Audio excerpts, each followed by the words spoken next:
ಆತ್ಮೀಯ ಸ್ನೇಹಿತರೆ, ತಮಗೆಲ್ಲ ನಮಸ್ಕಾರ. ಇವತ್ತು ನಾನು ಇಲ್ಲಿ ಒಂದು ಸೈನ್ಸ್ ಪಾರ್ಕ್ ರಾವ್ಗೋಡ್ಲು ಗ್ರಾಮಕ್ಕೆ ಬಂದಿದ್ದೀವಿ. ಈ ಒಂದು ವಿಶೇಷ ಏನಂದರೆ ಇವೆಲ್ಲ ಬೋನ್ಸಾಯಿ ಮರಗಳು. ನೋಡಿ, ಮರಗಳು ಮೇಲ್ಗಡೆ ಬೆಳಿಬೇಕು, ಆದರೆ ಇದು ಹುಣಸೆ ಮರ ನೋಡಿ ಕೆಳಕ್ಕೆ ಒಂದು ಬರ್ತಾ ಇದೆ.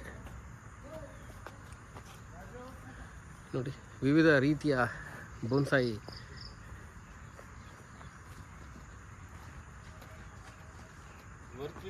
ಇದ್ಯಾವ ಸರ್? ಇದು ಗುಲ್ಮಹರ್ ಮರ.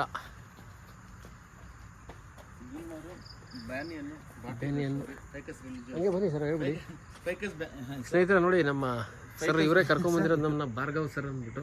ಬನ್ನಿ ಸರ್, ಫೈಕಸ್ ಬೆಂಗಾಲಿಯನ್ಸಿಸ್. ಬನ್ನಿ. ಒಂದು ಆಲದ ಮರ, ಇದು ಅರಳಿ ಮರ, ಫೈಕಸ್ ರಿಲಿಜಿಯೋಸ ಅರಳಿ ಮರ. ಈ ಕೆಳಗಡೆ ಎಲ್ಲ ನೋಡಿ ಸಿಮೆಂಟಿಂದ ಮಾಡಿರೋಂಥದ್ದು. ಇದೆಲ್ಲ ನ್ಯಾಚುರಲ್ಲಾಗಿ ಕಾಣುತ್ತೆ. ಸಿಮೆಂಟಲ್ಲಿ ಮಾಡಿ ಮೇಲ್ಗಡೆ ಈ ಥರ ಸ್ವಲ್ಪ ಮಣ್ಣು ಹಾಕಿ ಮೇಲ್ಗಡೆ ಈ ಥರ ಗಿಡಗಳನ್ನು ಬೆಳೆಸ್ತಾ ಇದ್ದಾರೆ. ಸುಮಾರು 5-6 ವರ್ಷಗಳಿಂದ ಇದೊಂದು ಸೈನ್ಸ್ ಪಾರ್ಕ್ ಅಂತಿದೆ. ಪ್ರಯೋಗ್ ಸೈನ್ಸ್ ಪಾರ್ಕ್ ಅಂತ ರಾವ್ಗೋಡ್ಲು.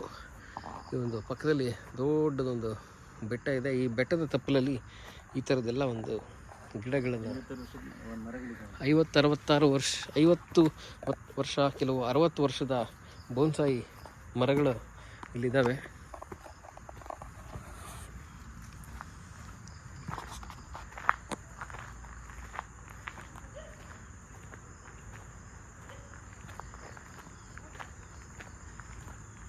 ಹಳ್ಳಿಗಳಲ್ಲಿ ನೆರಳಿಗೆ ಬಳಸಿದಂಥ ಪರಿವಾರದ ಮರ ಅಂತ ಕರಿತಾ ಇದ್ವಿ.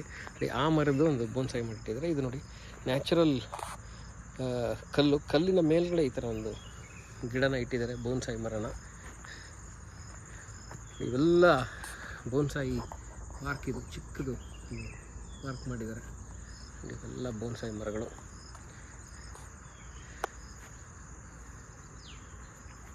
ಇದನ್ನು ಶ್ರುತ ನಾಗರಾಜ್ ಸರ್ ಅಂತ ಹೇಳ್ಬಿಟ್ಟು ರಿಟೈರ್ಡ್ ಟೀಚರ್ ಅವರು ಈ ಒಂದು ಬೋನ್ಸಾಯಿ ಮರಗಳ ಸ್ಥಾಪಕರು. ಅವರೇ ಸುಮಾರು 60 ವರ್ಷಗಳಿಂದ ಈ ಬೋನ್ಸಾಯಿ ಮಾಡೋಂಥ ಒಂದು ಅಭ್ಯಾಸನ ಇಟ್ಕೊಂಡು ವಿವಿಧ ರೀತಿಯ ಮರಗಳನ್ನು ಮಾಡ್ತಾಯಿದ್ದಾರೆ.